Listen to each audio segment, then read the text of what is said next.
మహేశ్వరకు 2 పదవులు ఉన్నాయి, ఏ పదవి వదులుకుంటాడంట. మరి మనకు పెడుతుండక్క చిక్కు.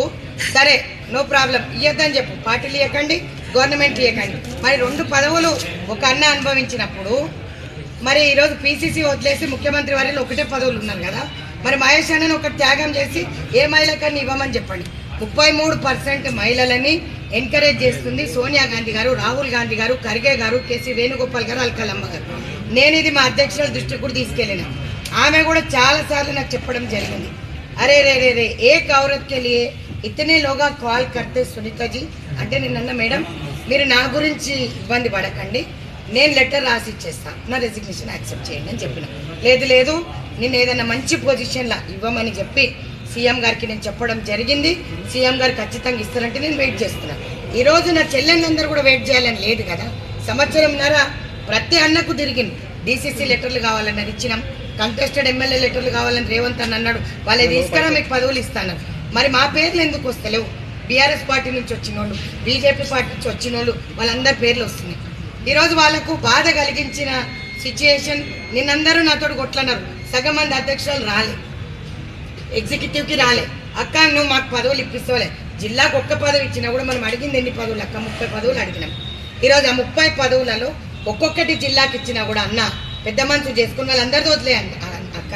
మేము పీసీసీ ఉన్నప్పుడు రేవంత్ అన్నకు చేసినాం, మరి ఈరోజు బట్టన్నకు చేసినాం, బట్టన్న పాదయాత్రకు తిరిగినాం, మరి ఉత్తమన్న చెప్పిన మాటలు విన్నాం, మరి ఇదో రేవంత్ అన్న వాటి వింటున్నాం. మరి మనకు ఎందుకే రక్క? ఏదైనా సరే బయట ఉన్న వాళ్ళకి ట్యాగ్ ఉంటేనే వేస్తున్నాను. ఇంకో ప్రశ్న అడిగిన నన్ను మా చెల్లెను, ఇంకా నేను ఏం చెప్పాలో నాకు అర్థం కావట్లేదు. అక్క నా పక్కన రెడ్డి లేదు, నేను ఎస్సీని, సో నాకు ఇయ్యరా? ఎస్సీ ఎస్టీ బీసీ మైనారిటీ అందరినీ ఒకటే విధంగా చూస్తారని నువ్వు ప్రతి దగ్గర చెప్తున్నావు. మరి ఈరోజు అదే సామాజిక వర్గంలో మేము లిస్టు తీసుకొచ్చినారు, మరి నా ముందు పెట్టి నన్ను అడుగుతున్నాను. ఈరోజు మరి తప్పుగా పరిగణిస్తారు కాబట్టి నేను మీ అపాయింట్మెంట్ చాలాసార్లు అడగడం జరిగింది. ఇప్పుడు కూడా ఫోన్ చేసిన.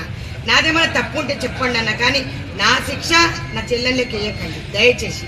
ఏ అన్న, ఏ ఎమ్మెల్యే అన్నా, ఏ ఎంపీ అన్నా ఈరోజు కార్యవర్గంలో కూడా ఎంపీలు ఎమ్మెల్యేలు ఏఐసీసీ సెక్రటరీలకు ఇస్తుంటే వాళ్ళకి బాధ అనిపిస్తుందో అని చెప్తున్నారు. వాళ్ళకి నా దృష్టికి తీసుకొచ్చారు. ఈరోజు ఏఐసీసీ సెక్రటరీలకి ఎంపీలందరికీ వాళ్ళ నియోజకవర్గంలో చూసుకోమనక్క ఎంపీలు అయిపోయినారు, మళ్ళా వచ్చి పీసీసీ కార్యవర్గంలో కూర్చుంటే ఎందుకక్క ఆ కార్యకర్తలు లేరా అని అడుగుతున్నారు. మరి ఎవరు సమాధానం చెప్పాలి దీనికి? నేనేం సమాధానం చెప్పాలి? ఈరోజు సంవత్సరంన్నర నుంచి ఒక్క మార్కెట్ యార్డ్ కాదు కదా, ఒక చిన్న మెంబర్ కూడా మాకు వేయలేదక్క. మరి మీరు ఎవరిని అడగాలి?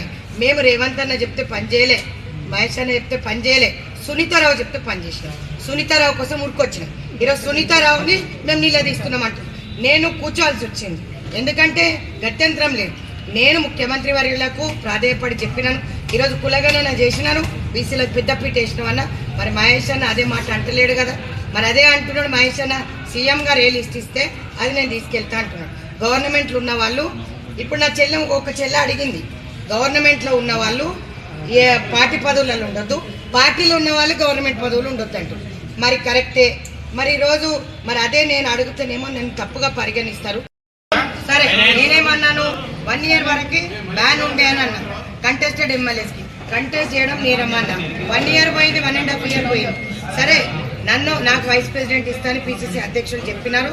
ఎల్లో ఉంటావు, మహిళా కాంగ్రెస్లో ఉంటావా, వైస్ ప్రెసిడెంట్లో ఉంటావా అంటే నేను మా చెల్లెళ్ళతోటి రాష్ట్ర అధ్యక్షురాలుగానే ఉంటా. నాకు ఎప్పుడన్నా రేవంత్ అన్న నాకు పదవి ఇస్తే ఆ రోజు నేను పదవి అలంకరించడానికి పోతా, నాకు సంబంధం లేదు. వేయకున్నా పర్వాలేదు, పార్టీ కోసం పనిచేస్తా. నన్ను లాగేయాలని, మహిళా కాంగ్రెస్ అధ్యక్షురాలుగా లాగేయాలని కూడా గతంలో చర్చలు జరిగినాయి, లెటర్లు కూడా రాసిండ్రు. నేను ఒక్కటే మాట చెప్తున్నా, ఆ రోజు కూడా చెప్పినా, రేవంత్ అన్నకి ఈరోజు కూడా చెప్తున్నా, అన్న నువ్వు ఒక్క సైగ చెయ్యి, నీ మీద ప్రేమతో నేను రాసిచ్చేస్తాను, అంతేగాని మమ్మల్ని అవమానపరచొద్దని చెప్పి నేను చెప్తున్నా. ఈ హ్యూమిలియేషన్ హరాస్మెంట్ నన్ను చేయొద్దు దయచేసి. నన్ను వెళ్ళిపోమంటే ఇప్పుడు వెళ్ళిపోతా. ఒక కాంగ్రెస్ కార్యకర్తగా బ్రతుకుతా, కాంగ్రెస్ కార్యకర్తగా చచ్చిపోతా, కానీ కాంగ్రెస్ వదిలి పోను. నెంబర్ 1. నెంబర్ 2, నేను ఒక పెద్ద టీం లీడ్ చేస్తున్నాను ఫ్రంటల్ ఆర్గనైజేషన్లో. ఈ పెద్ద నాయకులు ఏం మాట్లాడుకుంటారో నాకు తెలియదు. మేము ఈరోజు ఆ నాయకులందరికీ కూడా కృషి చేసి మహిళా కాంగ్రెస్లో ఉన్న చెల్లెళ్ళందరూ కూడా తిరగడం జరిగింది. డోర్ టు డోర్ క్యాంపెయినింగ్ చేసి తిరిగితే ఆ రోజు అన్న వ్యవసాయ శాఖ మంత్రి తుమ్మల నాగేశ్వరరావు గారు అన్నారు, మీ మహిళల వల్లనే మేము ఈరోజు విజయం పొందినమమ్మ అంటే మాకు చాలా సంతోషంగా అనిపించింది. అందరూ కొలువు తీలిన ప్రభుత్వంలో అందరిని సన్మానం చేసినాం, అందరిని అడిగినాం. ఈరోజు ప్రతి ఒక్కరు కూడా ముఖ్యమంత్రి గారు అడిగితే వెయ్యాలి. ముఖ్యమంత్రి గారికి మాకు ఇక్కడ గ్యాప్ లేదు, మరి మధ్యలో ఉన్న వాళ్ళు ఫోన్లు ఇవ్వరు. కానీ నేను ఒక్కటి ముఖ్యమంత్రి గారికి చెప్తుంది, కార్యకర్తలు బలోపేతం కావాలంటే అన్న మీరు మమ్మల్ని కలవాలి, మేము వస్తా అంటే మమ్మల్ని రానివ్వండి. అపాయింట్మెంట్ పనిచేసింది మెడ్చల్ అధ్యక్షురాలు, ఇగో 25 ఏళ్ళు ఈమె పనిచేసింది. ఇట్లా అధ్యక్షురాలు అందరూ ఉన్నారు అక్కడ, వాళ్ళందరూ నాతో కొట్లాడడం జరిగింది. నేను ఒకటే మాట నేను మళ్ళీ అభ్యర్థిస్తున్నా అందరితోటి, నేను ధర్నాలు ఎప్పుడు చేయదలుచుకోలే పార్టీ మీద, పార్టీ ప్రోటోకాల్ పాటిస్తా. కానీ వీళ్ళ దానికి నేను సమాధానం ఇవ్వలేను. నేనేం సమాధానం ఇవ్వాలి చెప్పండి. ఈరోజు నిన్న ఆర్టీఐ దాంట్లో కూడా ఒక్కరంటే ఒకరు మహిళా కాంగ్రెస్కి రాలే. చైల్డ్ కమిషన్లో కూడా మరి ఈరోజు వాళ్ళు అడుగుతున్న ప్రశ్న, ఇది నేను అడుగుతున్నది కాదు, నా చెల్లెని అడిగి ఈరోజు మహేష్ అన్న 2 పదవులు తీసుకున్నాడు అందులో. మరి ఎందుకు అన్న మహేష్ అన్న ప్రతిదానికి మన్నని పిలుస్తాడు, ఆ ఇద్దరు చెల్లెళ్ళు